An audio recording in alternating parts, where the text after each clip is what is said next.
Hello everybody, and welcome back to the high probability trading series. This is part 2 of this series installment.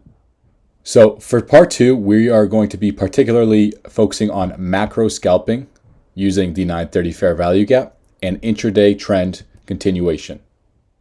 Now, with most things in trading and most concepts, most models, most strategies, it is not one size fits all, but we understand that we want to make our trading as simple as possible. So for macro scalping with the 930 fair value gap, these are the three main pillars for this particular model, or just way to internalize order flow to identify a draw on liquidity, right, at the time of the day, which of course is that macro window. So number one, we want to identify that engineered liquidity. Recall part 1 of the high probability trading series. Number 2, we want to utilize our macro power of 3 concepts. And number 3, we want to utilize our macro signature concepts. Okay, so we are on NASDAQ's 1-minute chart as we typically are here. And we're going to look at how this move played out to this buy side, specifically the opening range high, how we could have participated, and then we're going to go further with the price action that followed after this move to buy side, how we identified a turning point back to sell side. So starting here, right, we have 930 open where this blue line is attached. We have a buy side liquidity pool above, and then we have a session high entering the 950 macro. So that's your pre-macro engineered buy side liquidity. And just session highs in general, right? We know that that is where the algorithm is going to want to gravitate towards, okay? As long as we've identified a correct turning point and our bias is correct about whether we are on the sell side of the curve or the buy side of the curve, the session highs and lows are where price is going to gravitate, okay? So we have 930 open. We generate that opening range high. Then what do? We displace where? What is this purple box? The 930 fair value gap. That's the first inefficiency after the 930 opening price. And we understand that that is classified as a significant inefficiency. So that has our interest right away, just for the opening range, the entirety of the morning session, at specific turning points if we're trying to gauge a fulcrum point, right? A measuring stick for, are we more likely to see buy side delivery? Are we more likely to see sell side delivery? We know how we want to use that 930 fair value gap, okay? And look at this. So it's a SIBI, right? We get above it and then we come back below. And what do? Resistance here. Look at the bodies closing below, failure to reach the high. We come down and we retrace all the way back up. Now, a few interesting things happen here, okay? London low you see across the bottom of your screen, specifically on the right side of your screen, you see that level is 18,617 even, okay? So we're understanding, especially since we're in the 950 macro, that we're coming down here. And at least at this swing low, right here, we want to be cautious of entering longs because we know it's a session low here, just like we have a session high above, right? So we're right in the middle of that range back in the 930 fair value gap. If we closed above the 930 fair value gap here where my cursor is, right, where price failed to close above, but let's say we did here, I would play it the way that I'm going to get to and discuss in this side when we do eventually deliver to the opening range high, right? But again, do we close, because the bodies tell a story, do we close above the 930 fair value gap here? No, we do not. We purge this internal range buy side liquidity, and then we come back lower, okay? Now, a couple things occur down here. Number one, we have the cracking correlation. If we're trying to identify a potential turning point back to buy side, this is that first signature that we identify, just internalizing this order flow. Now, sometimes you can get really nice turtle soups utilizing an SMT. That's going to be a topic for another discussion because it requires a lot more experience, patience. You won't see those setups as often, okay? But that doesn't mean you can't catch them. So again, we'll talk about that in a future video. But for now, right, why wouldn't you want to just soup this? And I guess you wouldn't be souping NASDAQ. You would be souping ES because NASDAQ failed to make the lower low here while ES did. But this SMT, it's the initial turning point for me. I'm a little hesitant on just here, right? This SMT, then the order block, because we have the London low below, right? So once I really can validate a long is up here, and I'll get to that. So first off, how do we identify that they're leaving London low for a later time until this opening range high is purged? Well, we see an SMT, a cracking correlation. Then after an SMT, right? If we were going to come up here just to go down and get London low and this low that created the SMT, right? After an SMT, would we want to see to the tick exactly mean threshold of a bullish order block, right? A down close candle, support price here, and then on the second wick, us expand higher? No, we wouldn't want to see that. So this order block's reaction here is showing us that it's likelier that the London low is going to be left till the buy side objectives are complete. Okay, we expand higher, and now what is this? Look at this SIBI, right? We have that little volume imbalance there. You guys know how we anchor the volume imbalance in that fair value gap formation. We have this SIBI, but when is it formed? During the 950 macro, and we displace through it. So we have sell side delivery, buy side delivery. So what is this? It's a macro BPR. So it's another significant inefficiency. That's number 3 right there. That right at that point is the likelihood we're going to draw to the opening range high before the London low. That doesn't mean we're not interested in the London low later, or it's not part of our analysis or aiding in our narrative for the rest of the session, that we completely forget about it. And now we're just assuming that we're going to rip another 100, 200 points, right? But until this buy side objective is complete, the opening range high, a session high, we're going to assume that buy side delivery, because we should not have closed above this here, and this becomes a macro BPR. We should not have bounced off order blocks mean threshold. We should have had the SMTs down here at the lows, right? And then the icing on the cake, what do? We expand and close above a random fair value gap? No. That initial SIBI, the 930 fair value gap, that's now acting as a 930 reclaimed inversion fair value gap, and then we get to the highs here. So just to kind of wrap it up, why is this a high probability order block? It's delivering out of the macro BPR, this little BISI, and it's nested inside of that 930 fair value gap. So in terms of an entry, you can enter on this BPR here. You can enter here, right? Me specifically, when we have these clean equal lows, I'm just going to accept the fact that, okay, I'm going to take a scalp if it gives it to me, because I know that we have this engineered sell side liquidity down here. If I'm looking for a long, I really want to make sure, and especially in this particular setup when the 930 fair value gap's small, right, and you have this high probability order block here, you can really use tight risk in terms of a stop loss. So I'll just wait for these types of scalps and be content with that, and then see if we get a reversal back down to that engineered sell side liquidity. So this is the rest of the price fractal that played out after the 950 move that we just discussed. So again, right, we had this move that purged the opening range high here, but when did we do this? Right before the 1050 macro, and you can see here, this short-term swing high was taken out right before the 1050 macro, okay? So looking to the left of the chart, where are we delivering from? We already discussed it. We had London low down here, but what fell just short of it? The opening range low. That's the low we left. So the buy side objective had been completed. Purge the opening range high, okay? We engineered sell side liquidity, so we not only have one session low, but now we have 2 session lows because of the opening range low. Now, what does price do? We displace lower. Do we purge the sell side objectives, the opening range low and the London low? No, we do not. We're generating more liquidity here. And then what occurs here? Look at the top of the screen. I have labeled time distortion. Okay, so of course that is between the 1050 and the 1150 macro. So for high probability setups, if we're looking for macro power of 3, macro signatures, etc., clean price action per se, best case, we want to see those things occur during the macro time windows, those 20-minute time windows that we expect price to offer us those setups, okay? In between those, we know that time distortion is likelier to occur. So why am I bringing this up? Well, we have the 930 fair value gap here. Remember, we used it on the first example over here when we closed above it, came back down, found support, and completed the buy side objective, moving to that opening range high, right? Why aren't we using that same logic right here, right? We close above it. Why don't you take a long there? We close below it. Why don't you take a short there? We close back above it. Why don't you take a long, etc., etc.? Because we know the likelihood of these significant inefficiencies, particularly the 930 fair value gap, is less significant until we get to that macro time window, until a buy side objective is complete, which I'm going to get to. So again, could these moves have worked?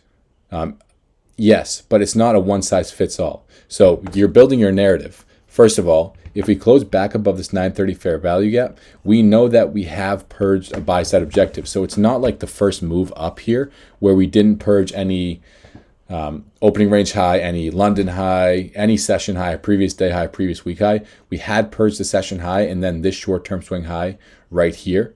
Okay, and the 1050 macro displaced us below that 930 fair value gap, leaving the engineered sell side liquidity for that smart money handshaking type of logic per se. Okay, now again, do we deliver to this here? No. Do we utilize this 930 fair value gap as clean as we would like to see it here? No. But why do we understand that is likelier to occur? Because it's time distortion. It's not time yet. Now we can say, okay, then how could we have used it? Price drops down, it purges this internal swing low, but is that a session low? No, it's falling a tick short of that opening range low again and London low. Okay, comes back up, and what time does it do this? A random time? No, right at 1150. This is your aggressive, I may add, aggressive 1150 macro power of 3, where we come up and we do what? We're purging these pre-macro relative equal highs. Okay, so we're completing that buy side objective. Remember, the highs up here, right before the 1050 macro, we had this lower time frame buy side objective completed, and that opening range, that session high already swept. So what else is there above these relative equal highs? What else is there up here? We've already had this sweep up here. So can we just soup this? In hindsight, of course, yes. But how do we have a repeatable process, right? Utilizing these types of inefficiencies, the way we read price, the way we utilize time in our trading, right? We wait for these sweeps of the generated buy side. If it doesn't just run it down here, right? We know that 8 or 9 times out of 10, it's just going to run this. But if it's a day like this, a choppy day, back and forth, consolidation, seek and destroy, whatever you want to call it, we want to wait for real good setups, okay? Because if we avoided all of this chop and we just waited for the setup I'm about to describe, right? That's all you need, right? If you guys know how to use these concepts, if you know how time and price work together, all you need is patience for setups like these. Because at some point during the day, no matter how bad the seek and destroy is, at some point a setup like this is going to occur, right? Again, they engineer more sell side liquidity. They complete a buy side objective, purging the relative equal highs, and then note what happens exactly after we complete that buy side objective, running those relative equal highs. We displace right back down during a macro this significant inefficiency. What is the significant inefficiency? It's referring to that 930 fair value gap, the first SIBI that was formed after 930 New York Open. Okay, so going back here to kind of wrap this up, we close above, we close below, we close back above, back and forth, back and forth. And even here, right, during the 1150 macro, you can say, okay, well, why don't I long this? This is a 930 fair value gap that we got back above in this BISI right here, right? We have to always say what? What's number one? The draw on liquidity. We have clear as day engineered sell side liquidity down here.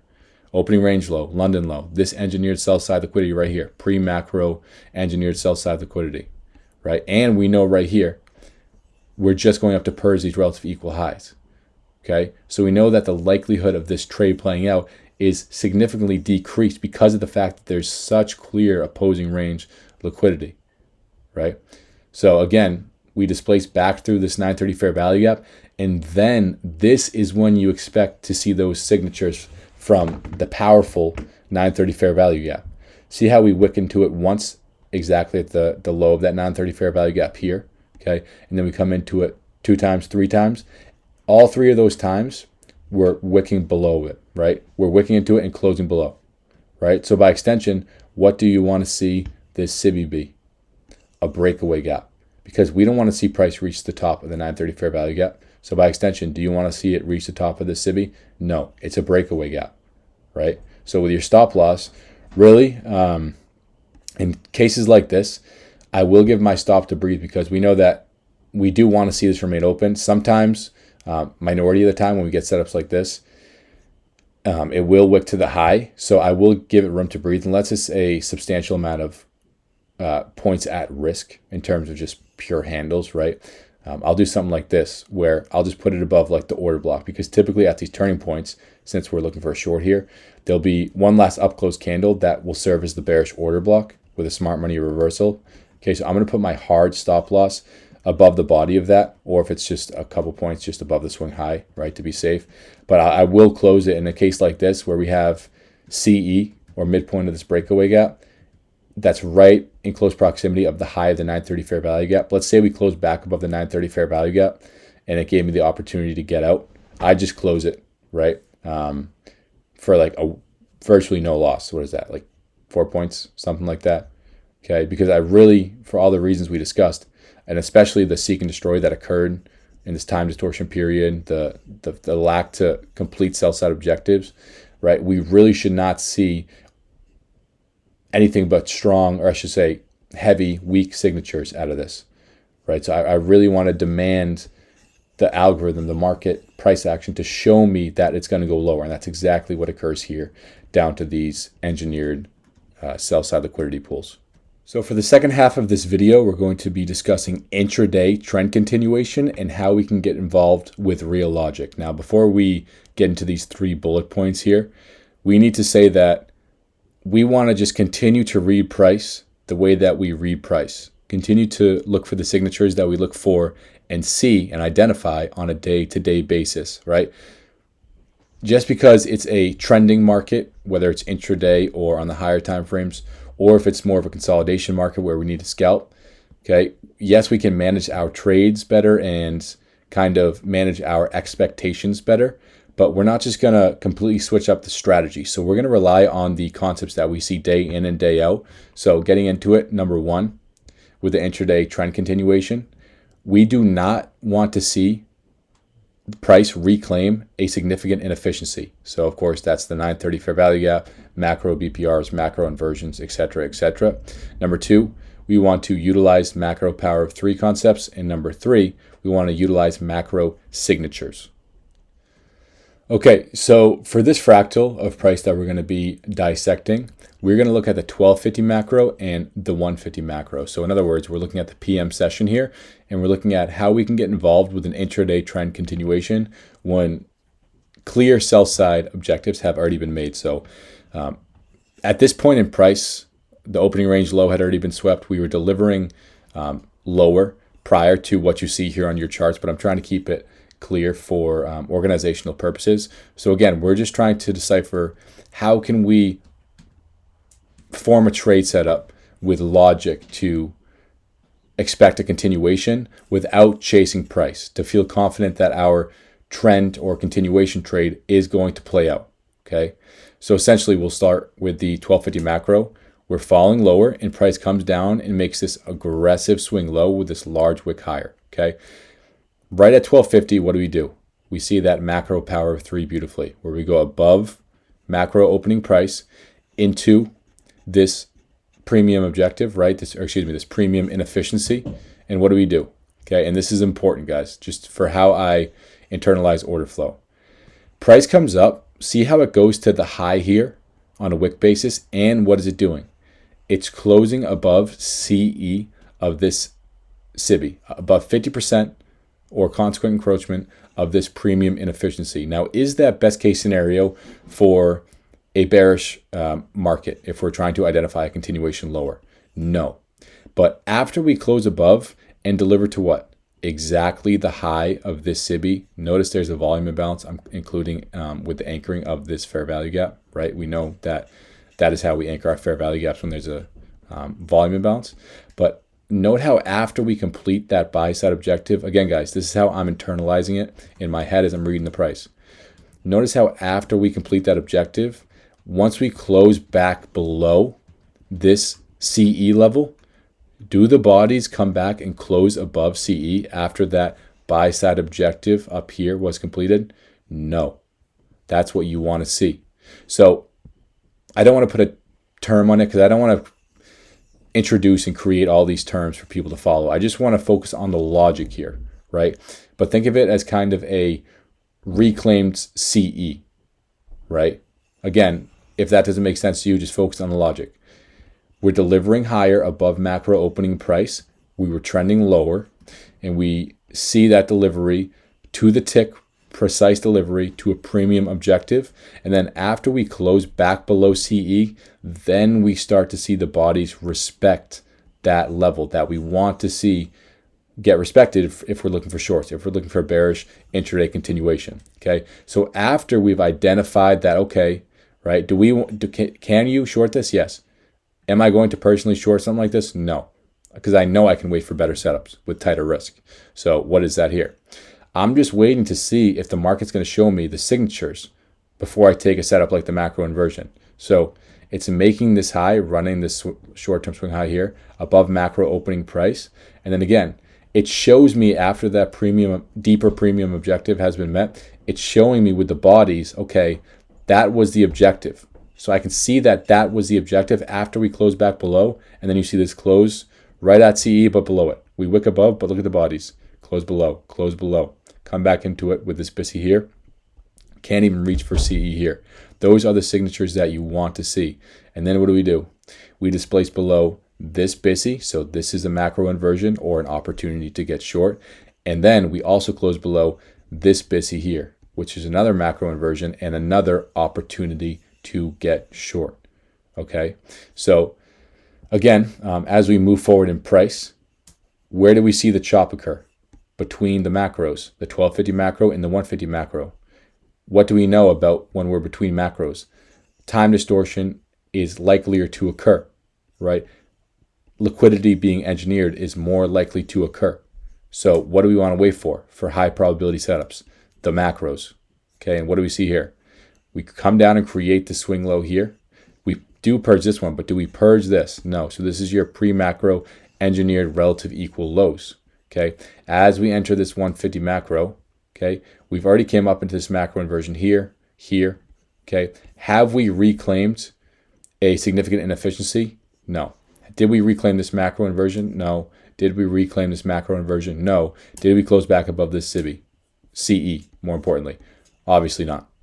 Okay, so nothing has changed. We're just seeing that this was a retracement and we're waiting for another setup.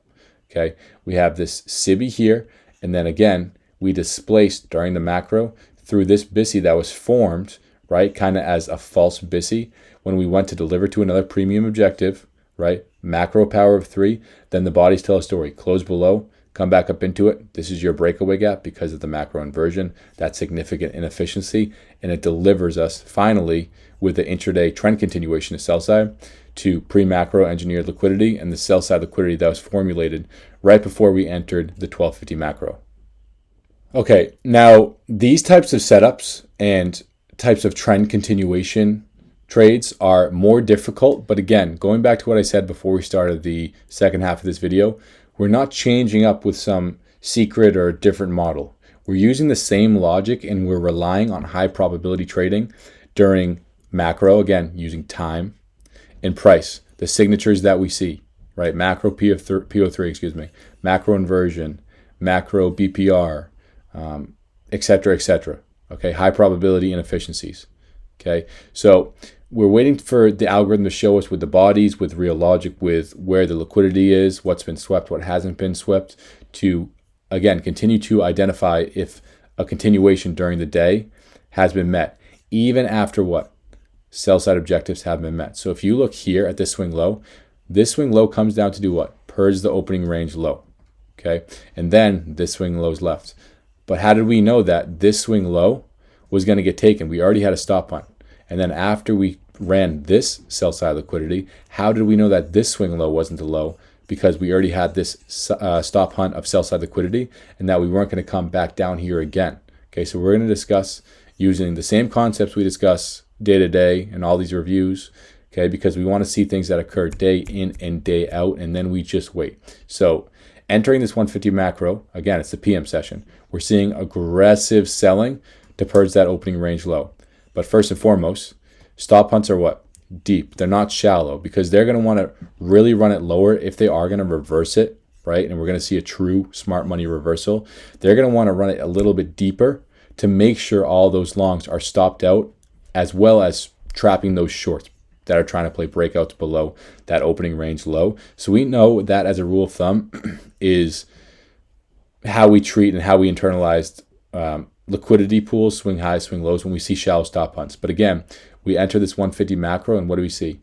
We purge this swing high, and note this here, okay? Are we closing above this? No. It's not charted here for clarity's sake, but if you take your fib from the low of this SIBI and see how we have 2 consecutive SIBIs here to the high of this SIBI, this body here during the 150 macro is closing exactly on CE. So that is not your, that's not showing you who wants to go higher. It's a signature of weakness, right?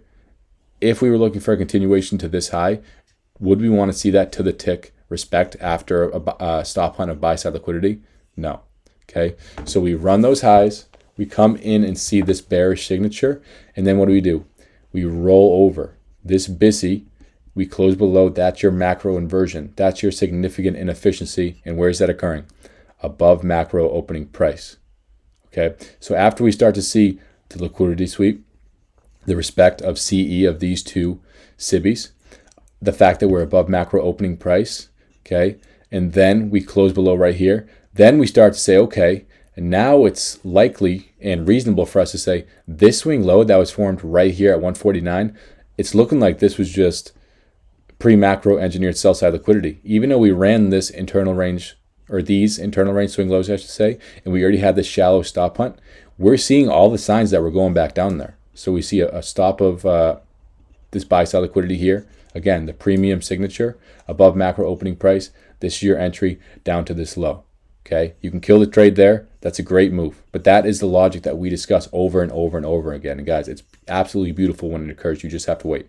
Okay, but again, we purged our first liquidity pool, that session low, that opening range low. Then we came down on the move we just discussed and purged that swing low. Now we have a new swing low as we gravitate back towards where? Some random level? No, that macro inversion. Going back to the left of your chart in the 150 macro, this swing high was utilized to do what? Have the signature with the consequent encroachment of these 2 premium SIBIs, right? So we have our bearish signature. So we don't want to see that taken if we're looking for a continuation lower. And we know that this move up was used to sweep that buy side liquidity. Okay. Once we come back up in here, this try here, okay, and then these few tries right here, what are we doing? How are we internalizing this? We're waiting to see if a body is going to respect this or not in terms of resistance, okay, because it's just retesting that macro inversion. But see how it engineered this buy side liquidity, this swing high and this swing high right before the 250 macro, okay? That's going to trap people into thinking that what? This is a bull flag. This is a breakout trade. We made the lows once, twice, 3 times here. We're going higher now. No, look at the bodies, respect this. So again, internalizing order flow the same way. If we were looking for a long, do we want to see the body slow down in a significant inefficiency in this macro inversion that already sent us lower? No, we don't. Right after we sweep buy side liquidity, above macro opening price, we don't want to see that, okay? So you can short this and then just do, okay, low risk trade. If we close above it, I'm out. No ifs, ands, or buts. If you close above it, you're out. Okay, you can trade that way, or you can wait to confirm and identify that, okay, we're still showing respect of the significant inefficiency, or in other words, failing to reclaim that on a bullish perspective. So we can wait for the delivery away from it and then hunt setups. Yes, we might sacrifice a couple points, but we can be a little more conservative and a little more patient. So again, we come back down away from that. We have the buy side liquidity ran above macro opening price, respect on a closing basis of the macro inversion. And then this bearish order block is high probability. Why? Because we've already delivered to the high of the macro inversion. We've already ran the buy side. And this bearish up close candle right here, okay, this should act as resistance. Why? One, it's delivering out of this macro inversion, and we want this swing high to stay intact. Is there an inefficiency between the high of this bearish order block and this swing high? No. So we don't want to see it go up there in general, right? And on top of it, look what's nested in here in the bottom half of this order block, this SIBI. So both the order block and the SIBI are high probability. Look at the bodies every time we come up into this. We're working the SIBI, mean threshold, the order block. We're working both. Look at the bodies every time, closing lower, lower, below the order block, below the order block, below the order block. And then after we work all that, then we dump and go lower. So again, with real logic, not just chasing price, even though we've had 1, 2, 3 stop hunts, we can still reasonably validate a setup targeting that same direction. So again, thank you guys for watching. As always, if you have any questions, ping me in chat. I will be happy to get back to you.